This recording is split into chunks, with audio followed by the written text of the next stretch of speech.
welcome back to my channel. My name's Barnetta and my kitty cat Mimo is right behind me. Today we're going to be talking about my favorite organizational tips. And for those of you who are already subscribed, already have seen my channel, you know that I am a minimalist, a practical minimalist to be specific, but I think that all of these tips can be applied to any lifestyle, and whether you're in a huge house or a little small apartment like me, I think they'll be really helpful. So let's get right into it.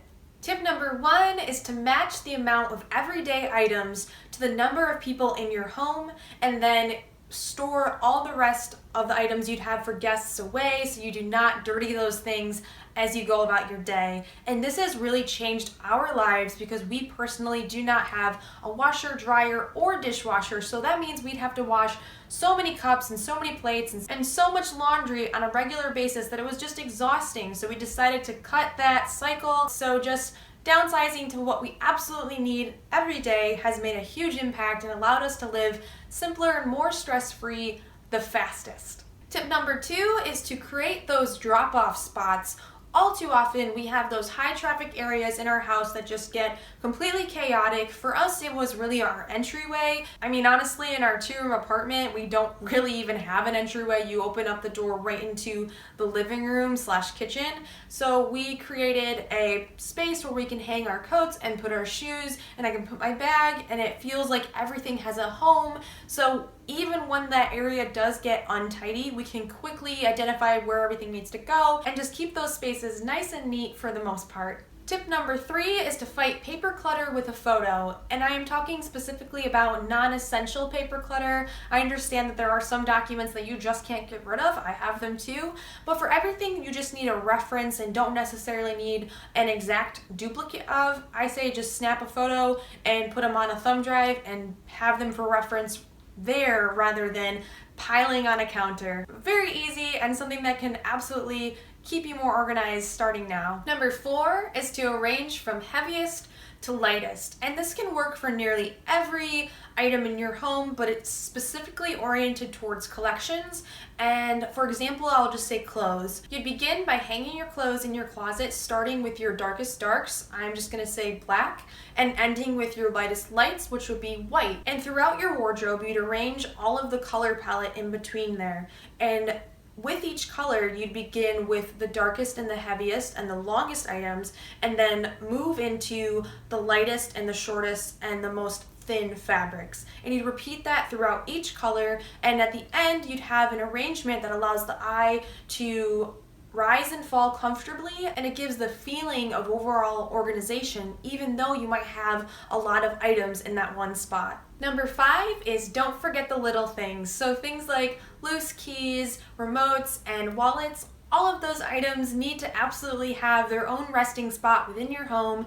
And just from a personal anecdote, one of my biggest wins recently was realizing that our TV remotes were kind of just scattered all around, and if I put them into a nice pencil holder, I could have them arranged from tallest to shortest and just always be somewhere to grab and then put back at the end of the day. So it might seem simple or silly, but giving even the lowest items on the totem pole in your home a spot and to live can just really transform your entire space. Number 6 is a tidying ritual. Every day, whether it's the morning or the evening, whatever works best for you, set aside 10 to 20 minutes to really just quickly tidy all of those little homes you've created for your items. Make sure they're all back where they live.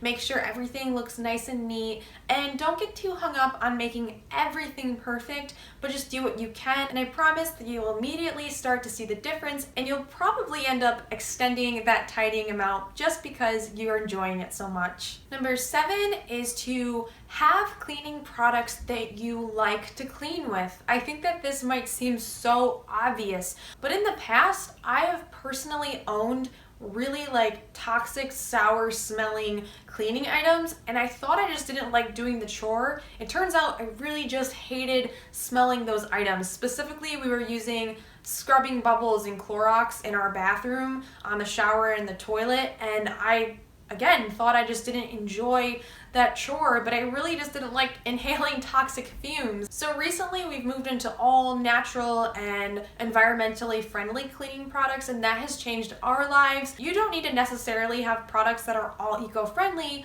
but you need to be able to enjoy cleaning with those products. So if you have something that you hate smelling or looking at or holding, replace it with something that you love, and it'll make cleaning that much more fun of an experience.